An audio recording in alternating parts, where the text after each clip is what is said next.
नमस्कार दोस्तों, मैं Dharmendra Verma online study with DK में आपका बहुत बहुत स्वागत करता हूं। जैसा कि आप सभी को पता है कि जो एमपीटेट है जो एग्ज़ाम है उसमें ज़्यादा समय नहीं बचा है, जल्द ही एग्ज़ाम होने वाली है। तो उसी को देखते हुए यहाँ पर आपको हर चैप्टर का रिवीजन करवाया जाएगा। तो आज हम यहाँ पर मध्य प्रदेश एक नज़र में देखने वाले हैं। 15 प्रश्न आपको यहाँ पर दिए जाएंगे और 15 प्रश्न में काफ़ी प्रश्न आपको वहाँ पर बताए जाएंगे। जो 4 विकल्प का रखा गया है वो इस प्रकार से रखा गया है कि वहाँ पर आपको बहुत सारे प्रश्न देखने को मिलेंगे, तो आपको स्किप नहीं करना है, वीडियो को पूरा देखना है और अंत में हमें जरूर बताना है कि आज का जो वीडियो है वो आपको कैसा लगा। यहाँ पर आपका आकलन भी कर सकते हैं कि आज की जो वीडियो है, आज के जो प्रश्न लिए गए हैं उसमें आपको कितने नंबर आ रहे हैं।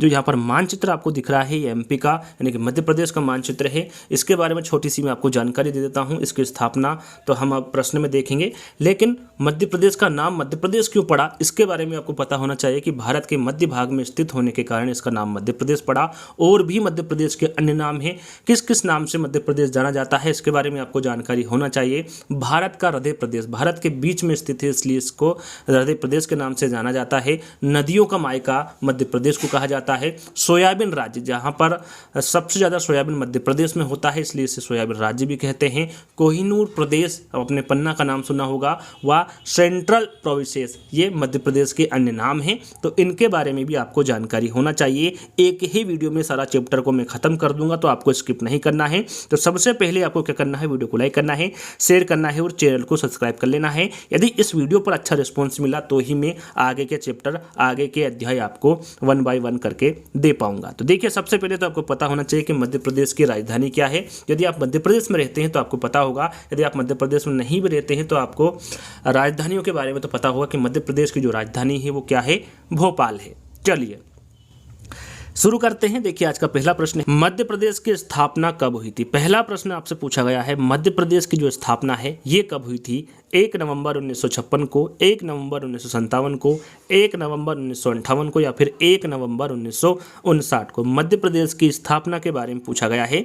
तो सबसे पहले आपको आंसर देना है। जब मैं आंसर बता दूं उसके पहले आपको आंसर देना है ताकि आप आपका आकलन कर सके।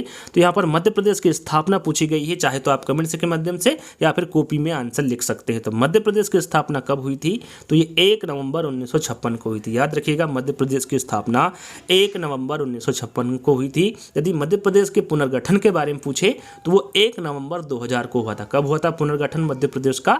1 नवंबर 2000 को हुआ था।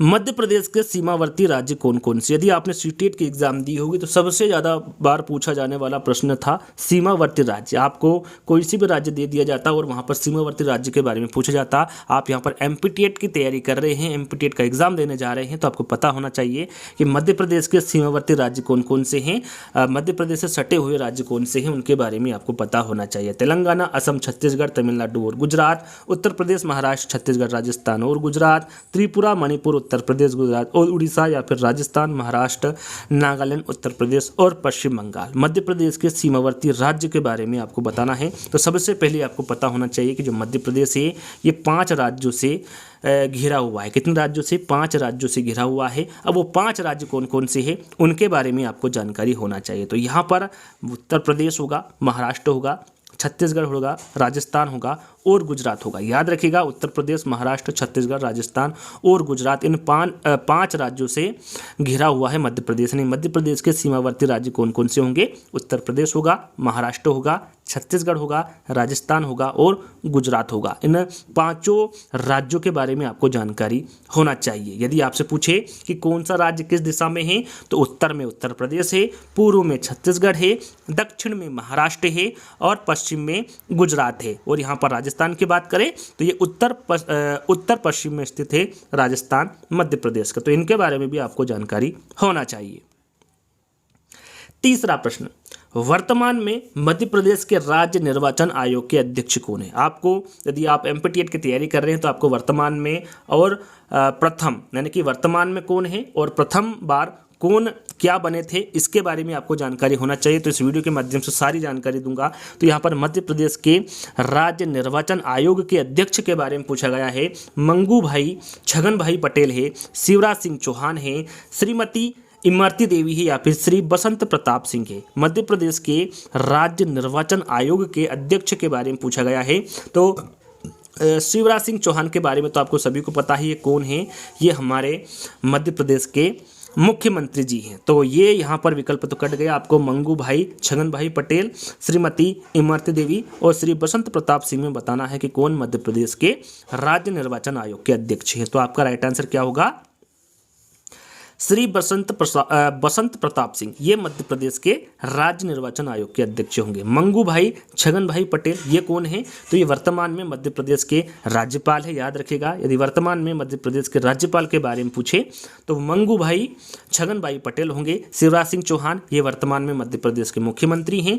श्रीमती इमरती देवी, श्रीमती इमरती देवी कौन है? इनके बारे में आपको पता होना चाहिए। ये वर्तमान में महिला एवं बाल विकास मंत्री हैं, याद रखिएगा। श्रीमती इमरती देवी वर्तमान में मध्य प्रदेश की महिला एवं बाल विकास मंत्री है। श्री बसंत प्रताप सिंह के बारे में आपको बता चुका हूं, ये मध्य प्रदेश के राज्य निर्वाचन आयोग के अध्यक्ष है। तो यहाँ पर देखिए एक ही प्रश्न में आपको 4 प्रश्न दे दिए गए हैं, 4 प्रश्न आपको याद करा दिए गए हैं। तो इस प्रकार से हर एक प्रश्न को रखा गया है, तो आपको बिल्कुल भी स्किप नहीं करना है। वीडियो को अभी तक आपने लाइक नहीं किया है तो लाइक फटाफट से कर दीजिएगा और इस वीडियो को ज़्यादा से ज़्यादा शेयर कर दीजिएगा। मध्य प्रदेश की प्रथम महिला मुख्य न्यायाधीश कौन थी? यहाँ पर देखिए प्रथम महिला मुख्य न्यायाधीश के बारे में पूछा गया है आपको। वर्तमान में और प्रथम में कौन क्या थे उनके बारे में जानकारी होना चाहिए। नहीं है तो इस वीडियो के माध्यम से आपको जानकारी मिल जाएगी। तो मध्य प्रदेश की प्रथम महिला मुख्य न्यायाधीश के बारे में पूछा गया है। न्यायमूर्ति मोहम्मद रफीक, श्रीमती सरोजनी सक्सेना, सुश्री सरला अग्रवाल या फिर निर्मला बुच। यहाँ पर प्रथम महिला मुख्य न्यायाधीश के बारे में पूछा गया है। आपने आंसर लिख लिया होगा, बता दिया होगा या फिर समझ लिया होगा। यहाँ पर सही आंसर होगा श्रीमती सरोजनी सक्सेना। ये मध्य प्रदेश की प्रथम महिला मुख्य न्यायाधीश थी। अब बात करते हैं मोहम्मद रफीक, सरला अग्रवाल और निर्मला बुच, ये कौन थे? इनके बारे में भी आपको जानकारी होना चाहिए। आपसे पूछा जाता है कि मध्य प्रदेश में वर्तमान में मुख्य न्यायाधीश कौन है। वर्तमान में हाल ही में कौन है? तो वो होंगे न्यायमूर्ति मोहम्मद रफीक। याद रखिएगा, इंपॉर्टेंट है। मध्य प्रदेश में वर्तमान में मुख्य न्यायाधीश कौन है? तो वो न्यायमूर्ति मोहम्मद रफीक है। आपसे पूछा जाता है कि मध्य प्रदेश में प्रथम महिला राज्यपाल के बारे में पूछे तो वो कौन होंगे? सुश्री सरला अग्रवाल होंगे। याद रखिएगा, महिला के बारे में पूछे तो वो कौन होंगे? सुश्री सरला अग्रवाल, ये प्रथम महिला राज्यपाल है मध्य प्रदेश की। यदि आपसे पूछा जाता है कि मध्य प्रदेश में प्रथम महिला मुख्य सचिव कौन है, यदि पूछा जाता है कि मध्य प्रदेश में महिला मुख्य सचिव कौन है तो वो कौन होंगी? निर्मला बुच होंगी। तो इन चारों के बारे में आपको बता चुका हूँ, चारों के बारे में आपको जानकारी होना चाहिए। 5वां प्रश्न, मध्य प्रदेश जनसंख्या का घनत्व। मध्य प्रदेश की जनसंख्या का घनत्व आपको पता होना चाहिए। प्रति वर्ग किलोमीटर में 230 से, 236 से, 336 से या फिर 330 से।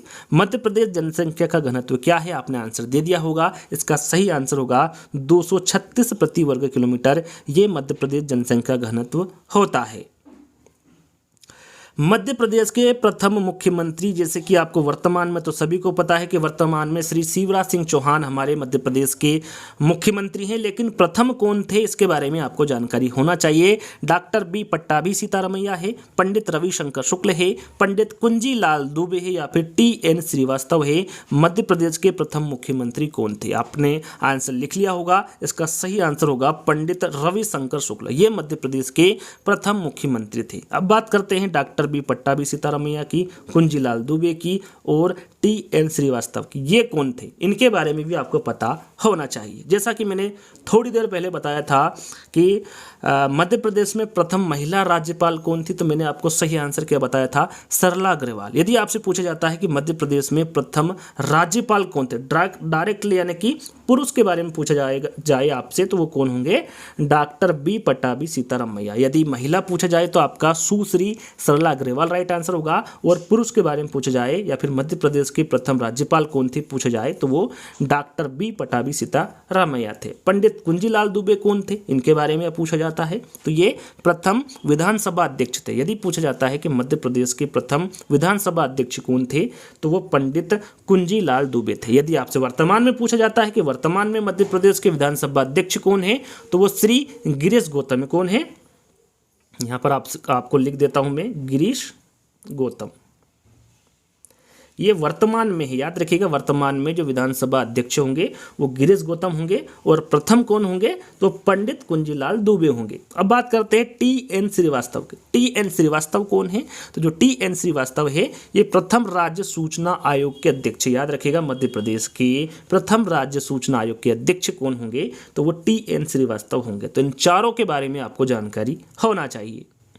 7वां प्रश्न, मध्य प्रदेश का क्षेत्रफल। मध्य प्रदेश का क्षेत्रफल हर एक व्यक्ति को याद होना चाहिए, इसके बारे में एग्जाम में पूछा जाता है। 4,43,967 किलोमीटर वर्ग किलोमीटर में पूछा जाता है। 4,43,446 वर्ग किलोमीटर, 3,02,727 या फिर 3,08,245। तो यहाँ पर जो मध्य प्रदेश का क्षेत्रफल होगा वो कितना होगा 3,08,245 वर्ग किलोमीटर। ये मध्य प्रदेश का क्षेत्रफल होता है। यदि राउंड फिगर में आप देखें तो 3,08,000 आप याद कर लीजिएगा, क्योंकि यहाँ पर इतना क्लोजली प्रश्न नहीं पूछा जाता है। 4 विकल्प इस प्रकार से नहीं देंगे, 3,08,245, 256, 248 इस प्रकार से नहीं देंगे।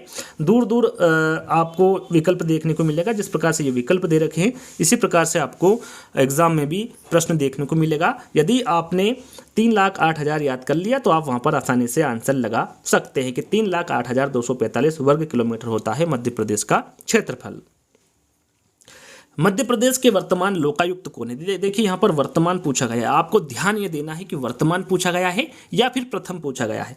वर्तमान पूछा गया है तो मध्य प्रदेश के वर्तमान लोकायुक्त कौन होंगे, श्रीमती लता वानखेड़े हैं, अरविंद कुमार शुक्ला है, रवि मालीमत है या फिर नरेश कुमार गुप्ता है। मध्य प्रदेश के वर्तमान लोकायुक्त कौन है तो यहाँ पर आपका सही आंसर होगा नरेश कुमार गुप्ता। याद रखिएगा वर्तमान लोकायुक्त कौन होंगे, नरेश कुमार गुप्ता होंगे। यहाँ पर 3 नाम और आपको दिख रहे होंगे, श्रीमती लता वानखेड़े, रवि मालीमत और अरविंद कुमार शुक्ला। ये कौन है तो सबसे पहले जानते हैं श्रीमती लता वानखेड़े। यदि आपसे प्रश्न पूछा जाता है कि मध्य प्रदेश के वर्तमान राज्य महिला आयोग के अध्यक्ष कौन है तो वो है श्रीमती लता वानखेड़े। ये वर्तमान में अभी हाल ही में महिला आयोग के अध्यक्ष, राज्य महिला आयोग के अध्यक्ष श्रीमती लता वानखेड़े। यदि आपसे पूछा जाता है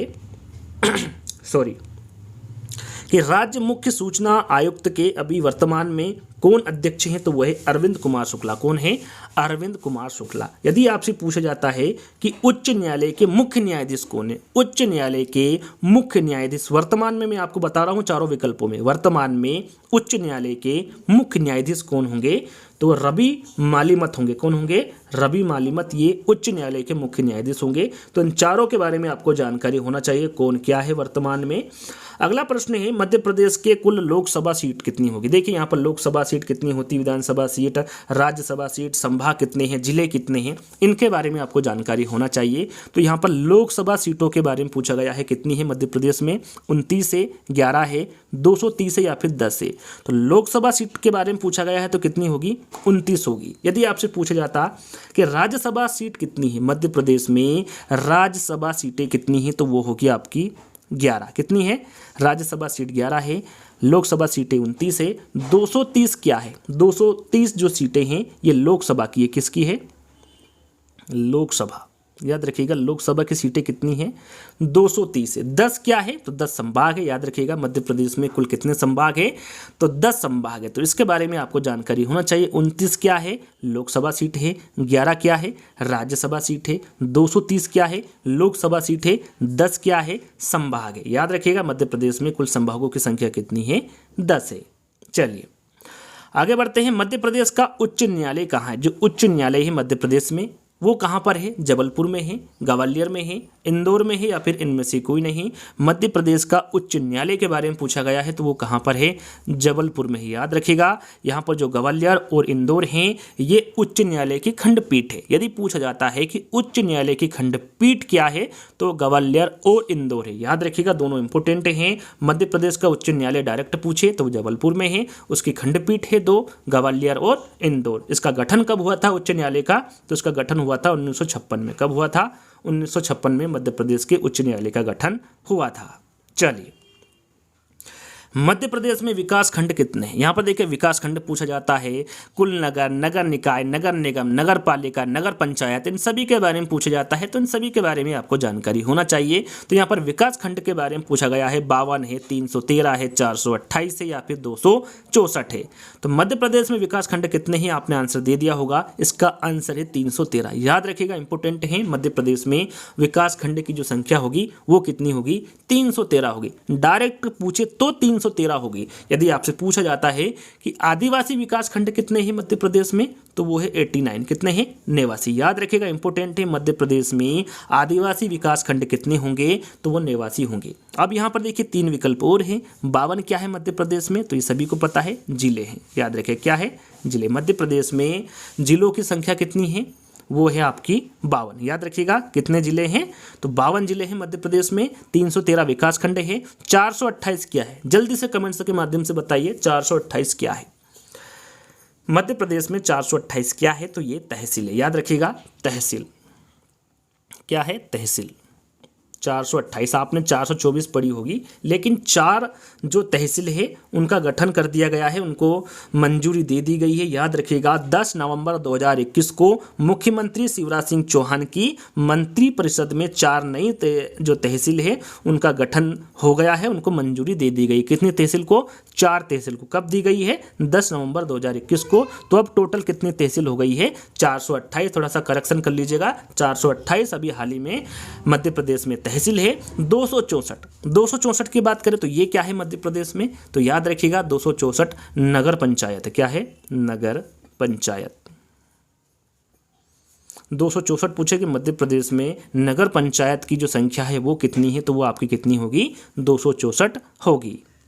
चलिए देखिए, बार बार मैं प्रश्नों को रिपीट कर रहा हूँ, बार बार उत्तर को रिपीट कर रहा हूँ, ताकि आपको एक ही बार में याद हो जाए। आप जो रिवीजन कर रहे हैं, यदि आपको नहीं भी पता हो तो वो आपको अच्छे से याद हो जाए। 12वां प्रश्न है, मध्य प्रदेश का राजकीय पक्षी कौन है। देखिए यहाँ पर राजकीय पक्षी के बारे में आपको पता होना चाहिए। पुष्प कौन सा है, पशु कौन सा है, पक्षी कौन सा है, भाषा कौन सी है, इन सभी के बारे में आपको जानकारी होना चाहिए। जो मध्य प्रदेश की भाषा होगी वो तो हिंदी होगी। पुष्प, पशु, पक्षी के बारे में हम आपको जानकारी दे देते हैं। यहाँ पर सबसे पहले पक्षी के बारे में पूछा गया है, दूधराज है, सफेद लिली है, बारहसिंगा है या फिर इनमें से कोई नहीं। तो यहाँ पर राजकीय पक्षी के बारे में पूछा गया है, तो वो कौन होगा, दूधराज होगा। देखिए दूधराज को शाहे बुलबुल भी कहा जाता है और इसका वैज्ञानिक नाम होता है फाइकस वैनगेलिस। क्या होता है, फाइकस वैनगेलिस। कहीं कहीं ना तो दूधराज दिया जाता है विकल्प में, ना ही शाहे बुलबुल दिया जाता है, वैज्ञानिक नाम दे दिया जाता है और उसका वैज्ञानिक नाम होता है फाइकस वैनगेलिस। ये वैज्ञानिक नाम है राजकीय पक्षी का, जो कि दूधराज है। अब बात करते हैं सफेद लिली। सफेद लिली क्या है, पुष्प है। याद रखिएगा, इंपोर्टेंट है। यदि पूछा जाता है कि मध्य प्रदेश का राजकीय पुष्प कौन सा है, तो वह है सफेद लिली। आपसे पूछा जाता है पशु के बारे में, राष्ट्रीय पशु क्या पूछा जाता है, राजकीय मध्य प्रदेश का राजकीय पशु कौन सा है, तो वो कौन सा होगा, आपका बारहसिंगा होगा। यहाँ पर पक्षी के बारे में पूछे तो वो दूधराज है, यहाँ पर पुष्प के बारे में पूछे तो सफेद लिली है, और पशु के बारे में पूछे तो वो बारहसिंगा है। चलिए, मध्य प्रदेश का राजकीय फल कौन सा है। यहाँ पर देखिए फल के बारे में आपसे पूछा गया है, बरगद है, अमरूद है, आम है या फिर इनमें से कोई नहीं। तो यहाँ पर मध्य प्रदेश का राजकीय फल कौन सा है पूछा गया है, तो आप सभी को पता होगा आम। क्या है, आम। मध्य प्रदेश का राजकीय फल कौन सा होगा, आम होगा। यदि वृक्ष के बारे में पूछा जाए कि वृक्ष कौन सा है, मध्य प्रदेश का राजकीय वृक्ष कौन सा होगा, तो वो कौन सा होगा, बरगद। वृक्ष बरगद होगा और फल कौन सा होगा, आम होगा। तो इन दोनों के बारे में आपको जानकारी होना चाहिए। अमरूद मध्य प्रदेश के किसी भी फल फूल या किसी अन्य में नहीं आता है, तो बी वाले विकल्प को छोड़ दीजिएगा। चलिए, मध्य प्रदेश का राजकीय नृत्य कौन सा है। यहाँ पर देखिए राजकीय नृत्य और राजकीय नाट्य दोनों अलग अलग है, दोनों के बारे में आपको जानकारी होना चाहिए। तो यहाँ पर राजकीय नृत्य के बारे में पूछा गया है, मलखम है, राई है, माछ है या फिर महासीर है। तो मध्य प्रदेश का राजकीय नृत्य कौन सा होगा, तो वो राई होगा। याद रखिएगा, राई राजकीय नृत्य है। मलखम क्या है, मलखम खेल है। याद रखिएगा, यदि पूछा जाता है कि मध्य प्रदेश का राजकीय खेल कौन सा है, तो कौन सा होगा, मलखम होगा। यदि आपसे पूछा जाता है कि राजकीय नाट्य कौन सा है, मध्य प्रदेश का राजकीय नाट्य तो आपका राजकीय नाट्य क्या होगा, माच होगा। राजकीय नृत्य क्या होगा, राय होगा। राजकीय खेल कौन सा होगा, मलखम होगा। महासीर क्या है, महासीर यहाँ पर एक विकल्प आपको देखने को मिल रहा होगा, ये क्या है, तो ये राजकीय मछली का नाम है। मध्य प्रदेश की राजकीय मछली का नाम क्या है, तो वो महासीर है। तो इन चारों के बारे में आपको पता होना चाहिए। अंतिम प्रश्न, जहाँ तक मुझे लगता है 15 प्रश्नों में काफ़ी प्रश्न आपको याद हो गए होंगे, काफ़ी प्रश्न बाहर निकल कर आए, तो ये सभी आपको अच्छे से याद हो गए होंगे। नहीं हुए तो एक बार और इस वीडियो को देख लीजिएगा। मध्य प्रदेश का प्रथम विश्वविद्यालय, अंतिम प्रश्न है, टोटल 15 प्रश्न यहाँ पर दे दिए गए हैं आपको। मध्य प्रदेश का प्रथम विश्वविद्यालय, यदि आप चारों विकल्पों को ध्यान से पढ़ेंगे तो आंसर आपके सामने होगा। यहाँ पर ध्यान दीजिएगा कि कौन सा विश्वविद्यालय कहाँ है। डॉक्टर हरि सिंह गौर विश्वविद्यालय ये कहाँ पर है, सागर में है। गजरा राजा चिकित्सा महाविद्यालय ये कहाँ पर है, ग्वालियर में है। जवाहरलाल नेहरू कृषि विश्वविद्यालय ये कहाँ पर है, जबलपुर में है। ये तीनों के बारे में आपको पता होना चाहिए कौन सा विद्यालय कहाँ पर है। चौथा विकल्प है इनमें से कोई नहीं। आपको यहाँ पर मध्य प्रदेश का प्रथम विश्वविद्यालय बताना है, जो कि आप बता चुके होंगे। सही आंसर होगा डॉक्टर हरि सिंह गौर विश्वविद्यालय, ये कहाँ पर है, सागर में है। आपसे पूछा जाता है कि मध्य प्रदेश का प्रथम चिकित्सा महाविद्यालय कौन सा है, तो वो गजरा राजा चिकित्सा महाविद्यालय है, जो कि ग्वालियर में स्थित है। आपसे पूछा जाता है कि मध्य प्रदेश का प्रथम कृषि विश्वविद्यालय कौन सा है, तो वो जवाहरलाल नेहरू कृषि विश्वविद्यालय, जो कहाँ पर है, जबलपुर में स्थित है। तो यहीं पर आपके 4-5 प्रश्न कंप्लीट हो चुके हैं। 15वें प्रश्न में ऐसे ही आपको हर प्रश्न को समझाया गया है। तो आपको ये वीडियो कैसा लगा, आपको कमेंट्स के माध्यम से बताना है। इसको आपको ज़्यादा ज़्यादा शेयर करना है, ज़्यादा ज़्यादा लाइक करना है। यदि इस पर अच्छा रिस्पॉन्स मिला तो ही मैं आगे के वीडियोज़ जल्द ही बना पाऊंगा। तो इसको आपको क्या करना है, फिर मैं दोहरा देता हूँ, ज़्यादा ज़्यादा शेयर करना है, ज़्यादा ज़्यादा लाइक करना है और कमेंट्स के माध्यम से जरूर बताना है कि आज का जो वीडियो है वो आपको कैसा लगा। तो आज का वीडियो हम यहीं पर समाप्त करते हैं। जल्द ही दोस्तों एक नई वीडियो के साथ मिलेंगे। जब तक के लिए धन्यवाद।